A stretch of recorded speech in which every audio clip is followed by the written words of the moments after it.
Powered by MMP. The ideas presented here are intended to assist in developing a strong and profitable business for Amway IBOs affiliated with Markerman Productions. For the calendar year 2023, the average income from Amway for all U.S. registered IBOs at the Founders Platinum level and below was $841 before expenses. See www.amway.com/income-disclosure for details and the most up-to-date information. Earnings depend on many factors, including customer base, business experience, effort, dedication, and quality and performance of the downline sales team. Enjoy the following message.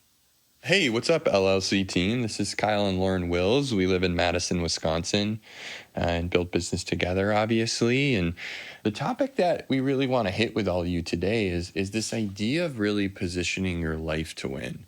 You know, you're going to hear from your upline in this environment the things that you need to do to move your business forward. But we've found oftentimes that sometimes even more important decisions or routines or ways to think about, you know, your life is going to be more important than actually like what you do in business, whether it's things to avoid or things to do. So I want to kick off and just talk about this idea of finances and job and budget. And this is one stumbling block for a lot of people. This is also a really big advantage for a lot of people if you think about it properly. So again, we're not necessarily saying this is a one size, fits all mentality for some of these points, but we just want to speak to a couple things that we've seen that have worked really well. And on the financial aspect, I'm a really big believer that having a budget, taking a look at your monthly expenses, having that zoned in on and really laid out so you know where your money is going is very, very crucial. Obviously, like you can get into the tactics of that kind of stuff, but being able to reduce debt, being able to save a little bit more. And I think the real big thing that we all want to question ourselves in is where is our money going? Mm-hmm. And is our wallet and is our spending habits, are they really aligned with where our values are? Or are we sinking a lot of money into things that really don't add to our lives as much, or we don't really care about, or we're trying to maybe keep up with the Joneses, so to speak, on things that aren't, important to our value system. So I just recommend, doing an audit when it comes to that. Maybe taking a look at things like subscriptions that you don't need, or even just making calls on certain services like, internet, insurance, sometimes like shopping around. We've had countless examples on our team of people saving significant amounts of money, just being willing to pick up the phone and make a call and shop around for a different rate. So that's one big aspect. And then when it comes to the job too, I think it's important to take a step back and really think about like what you want long term. And there's lots of different aspects of jobs, but it really can be broken down into, a couple buckets. One is obviously the income. Two is the stress, the responsibility, the hours, right? Three is the nature of what you do. So I think it's really important to weigh all of those different options. And I think what a lot of people do is they weigh the first one the heaviest, and they don't really think about the others. They look at the income of that job, and that's all they're really considering. And the point I really want to make is the fact that sometimes that income is not worth the stress, is not worth the responsibility, is not worth the travel, is not worth the strain that puts on you or your family or whatever it might be. So you really do want to take a step back and really consider like what's important. Where do you want to put your time into? I'm more of a fan personally of having something that's a little bit more stable, a little bit more 9 to 5. If you can be focusing your working hours when most other people are working, if it's a job that stays at the office when you're done versus following you home on the evenings and weekends, or I think sometimes people lean into the sales environment, which is a great career path, but I do find sometimes that those careers oftentimes do follow you home in the evenings. You are working on them in the weekends. And obviously, you've got an ROI on your time no matter what you do.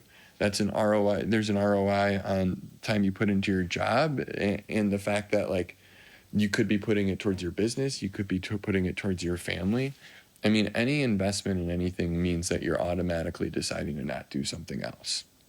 So I think, choosing a career path or a job that fits where your goals are, that fits how fast you want to build your business in this environment is really important to just like take a step back and consider, and maybe make some tweaks if you feel like it would allow you to put more time into what you care about at that point. So I think, on that point of time though, babe, I want you to really speak to maybe some of the commitments people make. I know you're a much more social person than I am as well too.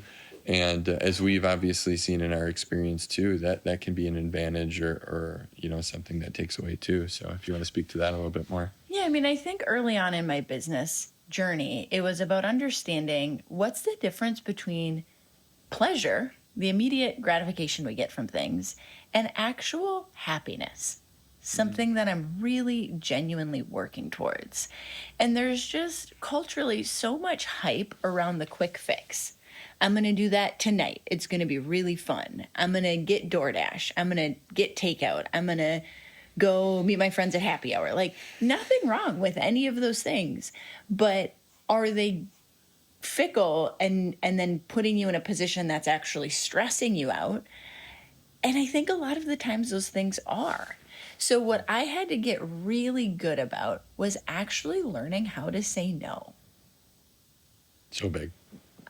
And I sucked at this initially because my friends are doing a book club. My friends are doing a happy hour. My family's getting a get together for this. My other friend's having a baby shower, like all of the things. And I feel so privileged to be invited and to have great relationships that I want to nurture. But all of those things cost me my time, which I have limited time. And all of those things cost me money.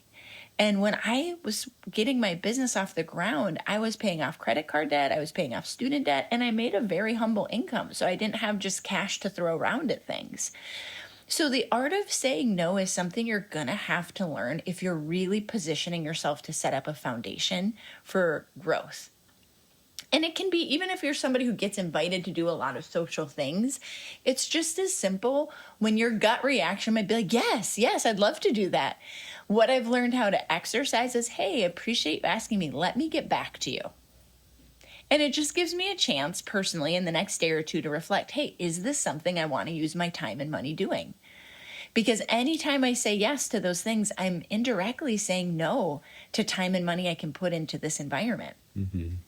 And then I think another thing when it comes to just setting relationships up in your life that you can really still create wins and deposits is I learned the art of quality over quantity.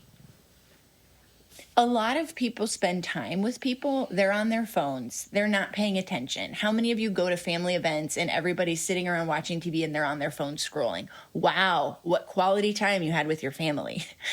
So what I learned how to do is, hey, I'm not going to be able to make it to your baby shower, but can I take you out and we can do something special together? And I learned how to make real gaining deposits with the people in my life I actually wanted to make investments with. And then the other piece of just setting up life that I've had to work on is the habits and the routines that set me up to win. And we all have limited energy during the day. Most of us are working full-time careers. What I did when I was in that space of working full-time is I protected my energy at all costs. And just a good example more recently is last year I had a gym membership, and the time that I could get to the gym that I thought would work for my schedule was 6 a.m. I sucked at that so bad. 6 a.m. workouts. And I was like hitting my head on the wall because I stay up late. I do a lot of work for what we do in the late hours. And then getting up at 5:30 was just like so painful for me. And I know many of you muscle through it and it's your jam. You get that 5 a.m. workout in. And I'm like, yeah. That's never been our home That's vibe. just like, and I was like, no, I'm going to be that person. I'm going to be that person. And then you know what kept happening? I would miss the class. And I paid money for these classes. So after a year of an unfruitful gym experience, I joined a gym that has a class that I can work out at 9 a.m. And you know what? I am a rock star at my commitment to the gym now because I've set it up in a scenario where I can actually commit to it. And some of you are doing that in other ways with business. Like you have the best intention, but you're doing the work that you should be doing over your lunch hour and you're trying to do it at 10 p.m. when all your energy is done. So you've got to get a critical lens on how you're actually setting your day up to win and hit the areas of your life that you want to get gains. Yeah, I think so much of this subject, like a lot of people, like time management comes to their mind. Right. But so much of it is on your energy Yeah. management. My energy's how not you're popping at 5:30. Right. And your energy's not. And a lot of times people's energy is not popping at 10:30 at Right. night or whatever. And maybe it is for you, but I think it's really important to identify those time frames for you and think about like where your highest priorities are and try to parallel your highest priorities with the times that you have the most energy and that you're ready to perform. And that's going to like set you up to win.